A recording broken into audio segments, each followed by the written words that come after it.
الحمد لله نحمده ونستعينه ونستغفره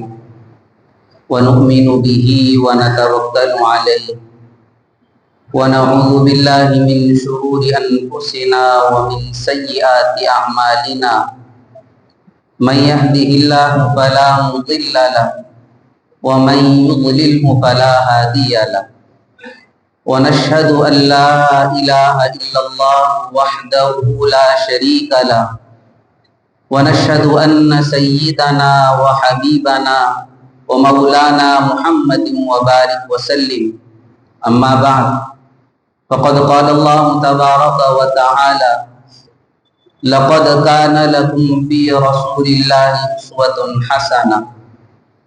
وقال الله تبارك وتعالى يا أيها الذين آمنوا كونوا قوامين لله شهداء بالقسط وقال الله تبارك وتعالى في مقام آخر ولا تكتموا الشهادة ومن يكتمها فإنه آثم قلبه صدق الله العظيم ونحن على ذلك لمن الشاهدين والشاكرين والحمد للہ رب العالمین۔ بزرگان محترم اور میرے عزیز ساتھیوں، اللہ تبارک و تعالی نے نبی کریم صلی اللہ علیہ وسلم کو دین اسلام دے کر کے اس دنیا کے اندر مبعوث فرمایا۔ ویسے ہر نبی کو اللہ تبارک و تعالی نے دین اسلام دے کر کے بھیجا، لیکن ہر نبی کو جو دین دیا گیا وہ ایک محدود زمانے تک کے لیے تھا۔ مثلا حضرت آدم علیہ السلام کو جو طریقہ دیا گیا وہ طریقہ ایک خاص زمانے تک کے لیے تھا، اس کے بعد والے لوگوں کے لیے وہ کافی نہیں تھا۔ اسی طرح حضرت آدم کے بعد دوسرے نبی آتے گئے، یہاں تک کہ حضرت موسیٰ علیہ السلام بھی تشریف لے آئے، اور اس کے بعد حضرت عیسیٰ علیہ السلام کی تشریف لے آئے، اور آپ کو بھی اس وقت کے لوگوں کے لیے رہنما بنا کر، آئیڈیل بنا کر اور نمونہ بنا کر کے بھیجا گیا کہ اگر کوئی کامیابی حاصل کرنا چاہتا ہے تو اسے حضرت عیسیٰ علیہ السلام کے طریقے پر چلنا پڑے گا۔ لیکن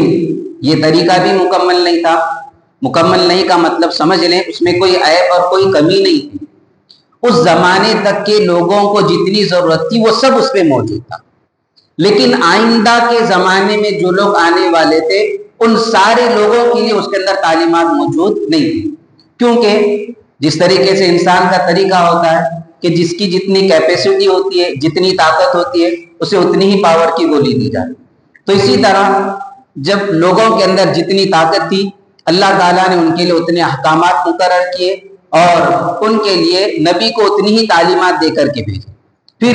جب انسانوں کے اندر ترقی ہو گئی، سمجھ بوجھ اور پیدا ہونے لگی، تو اللہ تعالیٰ نے ان احکامات کے اندر تبدیلیاں کرنا شروع کر دی۔ پہلے ہی دن سے شروع سے لے کر آخر تک ساری چیزیں نہیں دی گئی۔ جیسا کہ ہر پیدا ہونے والے بچے کے بارے میں ہم جانتے ہیں کہ یہ پیدا ہونے کے بعد بڑا ہوگا، بوڑھا ہوگا، اللہ ماشاءاللہ کوئی بچپن میں انتقال کر جاتے ہیں، لیکن کیا پیدا ہوتا ہے تو ہم اس کے لیے کہ بچہ بڑا ہوگا، چھوٹے کپڑے اس کو نہیں آئیں گے، اسی لیے پہلے ہی دن سے لمبا کرتا سلا دیتے ہیں؟ نہیں، کیونکہ ہمیں معلوم ہے کہ لمبا کرتا اس کو لگے گا، لیکن بعد میں ابھی وہ اس کے کام آنے والا نہیں ہے، تو ابھی اس کے لیے چھوٹا کرتا چاہیے، چھوٹا لباس چاہیے، ہم اتنا ہی بناتے ہیں۔ پھر جب بعد میں بڑا ہوتا ہے تو بڑا ہونے کے بعد اب اس کا جتنی ہائٹ ہو گئی، جتنی سائز ہو گئی، اب عام متن اس کے اندر تبدیلی ہوتی نہیں ہے۔ اب اس کا ایک جو ماپ بن گیا، ایک سائز بن گئی، وہ سائز ہمیشہ کے لیے رہے گی، اس کے اندر زیادتی ہوتی نہیں ہے۔ تو یہی طریقہ تھا کہ اللہ تعالیٰ نے ہر نبی کو بھیجا، لیکن جب آخر میں جا کر کے اب انسانیت کی تکمیل کرنا ہے، مکمل کرنا ہے، تو اللہ تعالیٰ نے نبی کریم صلی اللہ علیہ وسلم کو بھیجا۔ اور قرآن کریم کے اندر آیت جو میں نے پڑھی، لقد کان لکم فی رسول اللہ اسوۃ حسنہ، کہ تمہارے لیے نبی کریم صلی اللہ علیہ وسلم کی زندگی کے اندر بہترین نمونہ اور آئیڈیل ہے۔ کیا مطلب اس کا؟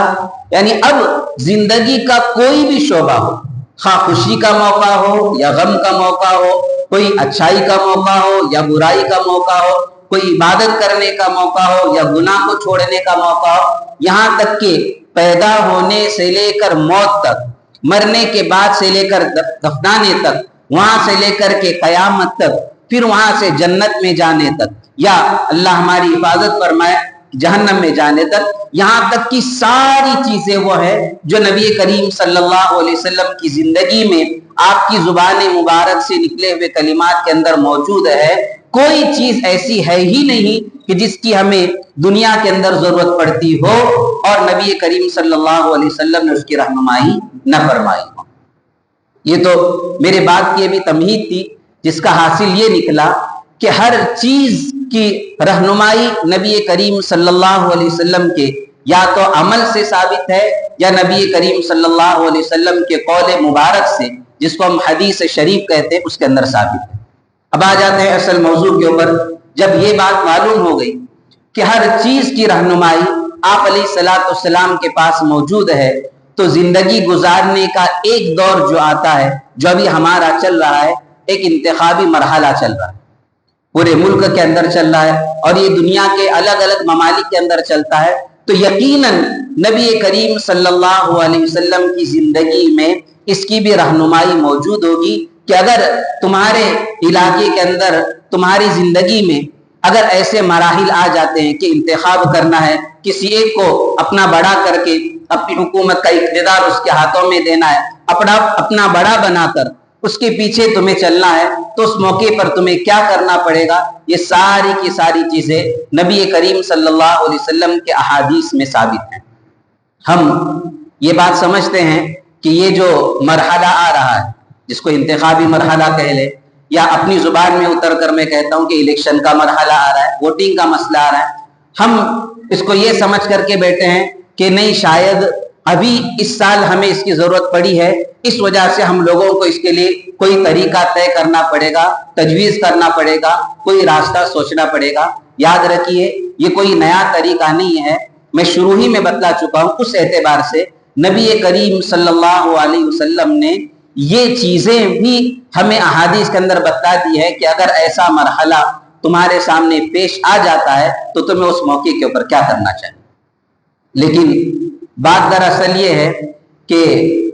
ایک زمانے سے اس کے اندر ایسی گندگی آ چکی ہے کہ جب بھی سیاست کا مضمون ذہن کے اندر آتا ہے یا کوئی آدمی اخبار کے اندر کوئی نیوز پڑھ لیتا ہے تو اس کے ذہن کے اندر بس یہ چیز آتی ہے کہ مکر ہے، فریب ہے، جھوٹ ہے، دغا بازی ہے۔ اس وجہ سے آدمی یہ سمجھتا ہے کہ شاید اس کا اسلام سے کوئی لینا دینا نہیں ہے، اور بعض لوگ تو یہ سمجھتے ہیں کہ نہیں، ان جھمیلوں کے اندر تو ہمیں پڑھنا ہی نہیں ہے، بلکہ ہمیں تو بس عبادتوں کے اندر لگے رہنا ہے، نمازیں پڑھنا ہے، قرآن مجید پڑھنا ہے، وہ ایک الگ معاملہ ہے، ہمارا اس سے کوئی لینا دینا نہیں ہے، اللہ تبارک و تعالیٰ کو جو منظور ہوگا وہ کرتے رہیں گے۔ اور ہم یہ سمجھتے ہیں کہ ہم یہ کام کر کے دین کے اوپر عمل کر رہے ہیں۔ تو آج یہی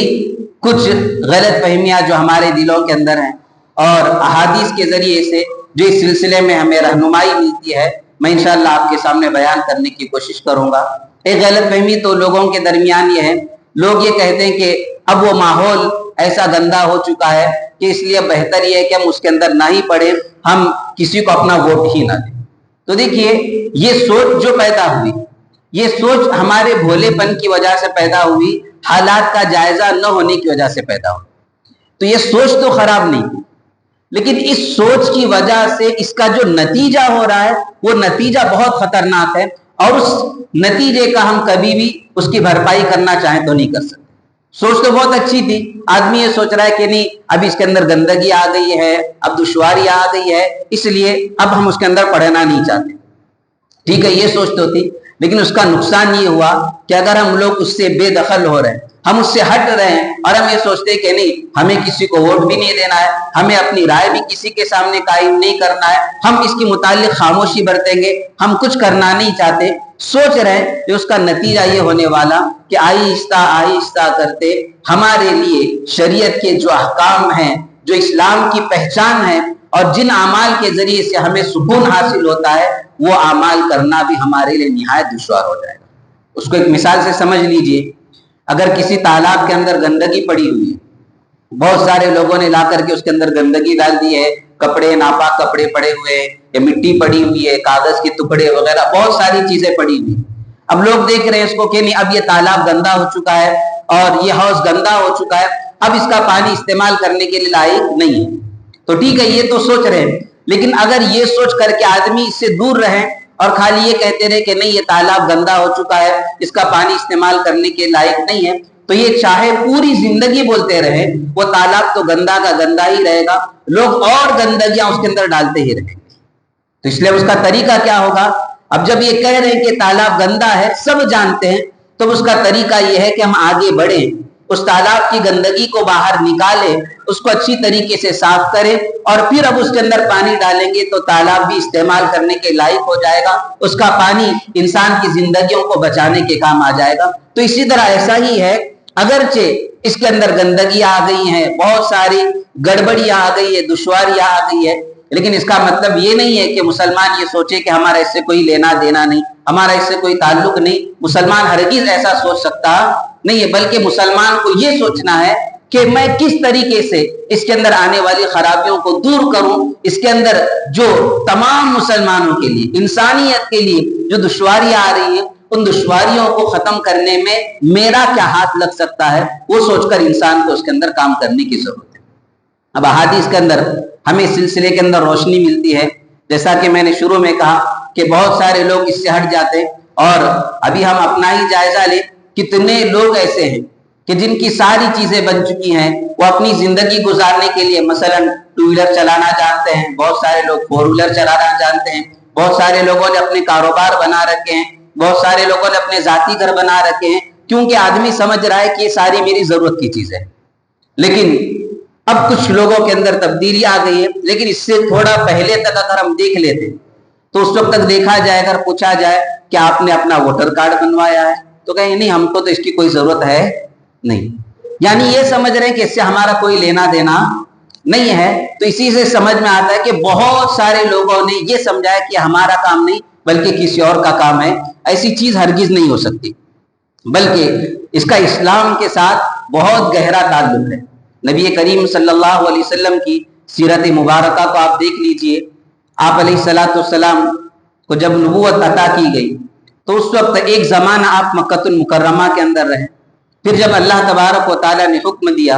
اور اللہ تعالیٰ کے حکم سے آپ ہجرت کر کے مدینہ المنورہ چلے گئے، تو آپ علیہ السلام نے بھی وہاں رہ کر کے اب ہم امن اور سکون کو کیسے قائم کریں، آپس میں محبتیں کیسے برقرار رہے، اور اللہ تبارک و تعالیٰ کے پاکیزہ احکام جو انسانوں کو زندگی بخشنے والے ہیں وہ احکام لوگوں تک کیسے پہنچائے، اس کے لیے پہلے آپ علیہ السلام نے ایک طریقہ، ایک میدان مقرر کیا، اور پھر ساری دنیا نے دیکھا کہ مکہ کی زندگی کے جو چند سال تھے، ان چند سالوں کے اندر تو اسلام اتنا نہیں پھیلا جتنا مدینہ المنورہ کی زندگی کے اندر اللہ تبارک و تعالیٰ نے اسلام کو پھیلایا۔ وہ طریقہ کیا تھا؟ آپ علیہ السلام جب مدینہ گئے تو دیکھا کہ وہاں مشرکین کے دو گروہ تھے، ایک گروہ تھا اوس اور ایک دوسرا گروہ تھا جس کا نام تھا خزرج، اور ان دونوں گروہوں کے اندر آپس میں سالہ سال سے لڑائیاں چلی آ رہی تھی، ایک دوسرے کے جانی دشمن تھے، اور ایسی نفرتیں، ایسی دشمنیاں ان کے دلوں کے اندر تھی۔ خود اللہ تبارک و تعالیٰ ان کے متعلق کہتے ہیں کہ لو انفقت ما فی الارض جميعا ما الفت بین قلوبہم،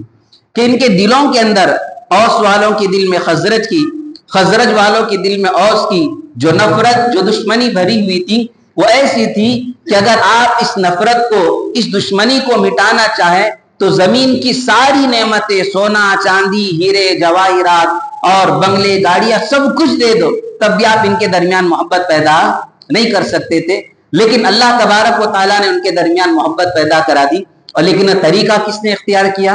نبی کریم صلی اللہ علیہ وسلم نے وہ طریقہ اختیار کیا جس کے ذریعے سے اوس و خزرج کے درمیان محبتیں پیدا ہو گئی، اور یہ سارے کے سارے لوگ مسلمان بنے اور نبی کریم صلی اللہ علیہ وسلم کی مشن کو آگے بڑھانے کے اندر مددگار بنے۔ تو یہ تو دو ہو گئے، اوس و خزرج تھے، یہ بھی اسلام سے دور تھے، نبی کریم صلی اللہ علیہ وسلم نے طریقہ اختیار کیا، انہیں اسلام کے دامن کے اندر شریک کر دیا۔